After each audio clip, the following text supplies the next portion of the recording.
얘를 컴퓨터. Alright, now I'm going to show you how to use the keycap remover. And I want to go ahead and replace it. Might as well test it out. Let's say I want to take out this K. You see how that pops up? Pops in there. Just give it a little bit force. That's the keycap, alright? So let's say if this was damaged, I want to replace this K key, okay? So here's the proper removing a key. I'm going to use my tool right here. Make sure that fits into the grooves at the top and the bottom.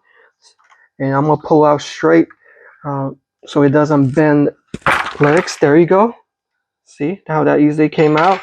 So let's say I want to replace it with this one, the new one, okay? So you notice the positioning. I'm just going to put it back in here like same positioning, okay?